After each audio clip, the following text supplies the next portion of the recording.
राधा स्वामी जी। ईश्वर से मिलने के लिए मन हमें किस प्रकार रोकता है, आज की वीडियो में हम इस संदर्भ में बात करेंगे। कहते हैं यदि परमात्मा मनुष्य से दूर नहीं है, उसके शरीर में ही वास करता है, तो उसे पाना इतना कठिन क्यों है। आध्यात्मिक मार्ग में मनुष्य के सामने आने वाली दो सबसे अधिक प्रबल बाधाएं मन और माया हैं। आज के सत्संग में वाणी श्री तुकाराम महाराज जी की है और सत्संग संत तुकाराम राधा स्वामी सत्संग व्यास की पुस्तक से लिया जा रहा है। सारे सत्संगी भाइयों से निवेदन है कि वीडियो अंत तक सुने और सत्संग की वीडियो अगर पसंद आए तो वीडियो को लाइक करें, चैनल को सब्सक्राइब करें, अधिक से अधिक वीडियो को शेयर करें। अब वीडियो पे आते हैं। विशेष बात यह है कि आध्यात्मिक उन्नति करने के लिए हम सबको काम, क्रोध, लोभ, मोह, ईर्ष्या तथा अहंकार इन दूषित भावनाओं से संघर्ष करना पड़ता है। इन प्रबल मनोविकारों का पहले भी उल्लेख किया जा चुका है, परंतु इन पर विजय पाने के उपाय पर ध्यान केंद्रित करने के लिए यहाँ फिर से उनकी चर्चा की जा रही है। मन बहुत शक्तिशाली है। जैसा कि S.G. तोड़पड़े ने कहा है कि आध्यात्मिक अभ्यास करने वाली किसी भी जिज्ञासु के मार्ग में आने वाली सबसे पहली बाधा विदित मनोवेगों का अविराव है, जो योगाभ्यास को भंग कर देता है। मन का संसार के पदार्थों और सुखों से गहरा लगाव है। यह संसार के मिथ्या आकर्षण के पीछे भागता है।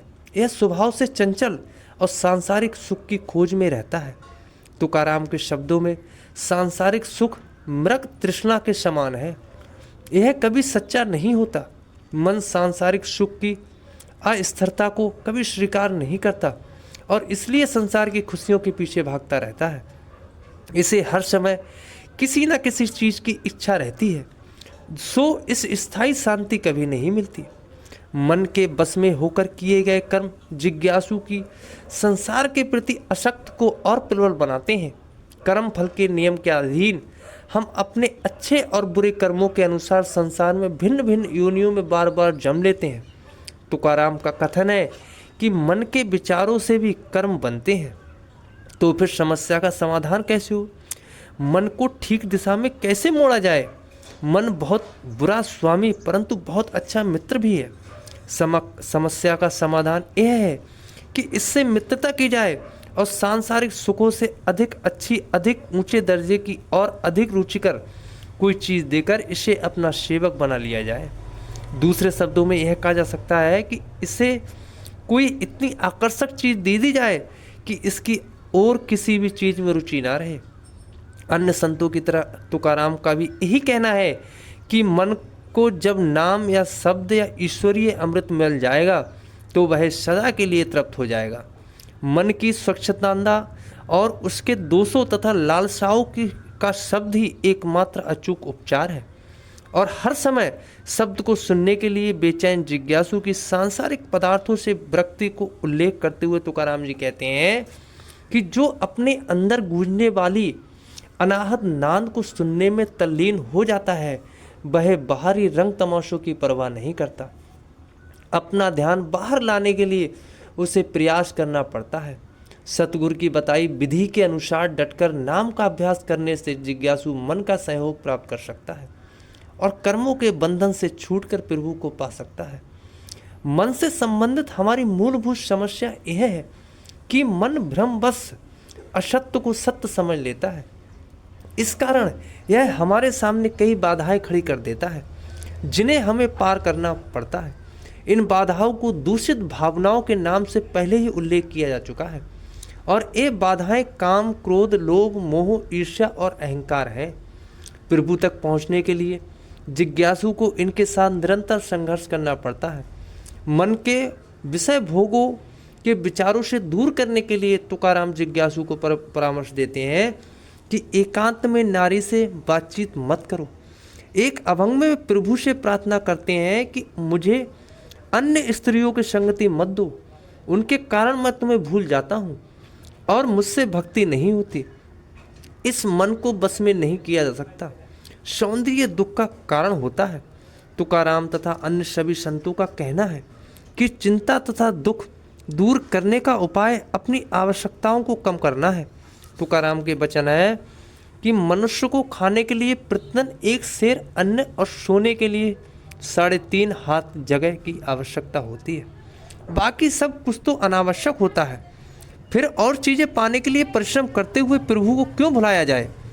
प्रभु भक्त को संसार में कैसा जीवन बिताना चाहिए? इस संबंध में तुकाराम का कहना है कि उसे संसार में रहते हुए भी इसकी बुराइयों से अछूता रहना चाहिए। जैसे कमल का पत्ता पानी में रहते हुए भी उसकी बूंदों से अछूता रहता है। यदि उसकी निंदा या प्रशंसा हो रही हो तो उसे सुनकर भी इस तरह अनसुनी कर दे जैसे वह एक योगी की तरह समाधि की अवस्था में हो। संसार को देखते हुए भी उसे अनदेखा कर दे, सृष्टि को वह स्वप्न तुल्य जाने। ऐसा हम तब ही कर सकते हैं जब हम अहंकार से छुटकारा पाने, जो सब दूषित भावनाओं का मूल कारण है। तुकाराम जी समझाते हैं कि यदि अहंकार और आशा का समूल नाश हो जाए तो मनुष्य का शरीर चिंतामणि बन जाता है, उसका मन स्फटिक मणि के समान निर्मल हो जाता है। दूषित भावनाएं जिज्ञासु पर आक्रमण करके उसे आध्यात्मिक मार्ग से दूर खींच ले जाती हैं। तुकाराम हमें नाम के अस्त्र से इन शत्रुओं पर जवाबी हमला करने की सलाह देते हैं। हमारा ऐसा करने से काम का स्थान शील ले जा सकता है। क्रोध तथा क्षमा तथा सहनशीलता, लोभ और ईर्ष्या का संतोष, मोह का विवेक तथा अहंकार का नम्रता, हमें प्रभु की इच्छा के आगे सिर झुकाकर नाम के अस्त्र का प्रयोग करना चाहिए। यह अस्त्र मुफ्त मिलता है, यह प्रभु की दात होता है। इससे संबंधित अपने अनुभव का वर्णन करते हुए तुकाराम जी समझाते हैं कि प्रभु के नाम के कारण मेरा भाग्य जाग उठा। काम, क्रोध तथा लोभ सब ठंडे पड़ गए और सब जगह आनंद ही आनंद है। एक अन्य अभंग में तुकाराम के शब्द हैं कि मैंने कुल नाम और रूप के बारे में सोचना छोड़ दिया और शरीर प्रभु को समर्पित कर दिया है। जिसका यह वास्तव में है वह अब अहंकार जलकर राख हो गया है, क्योंकि अंतर में सतगुरु की कृपा से नाम का दीपक जल उठा है।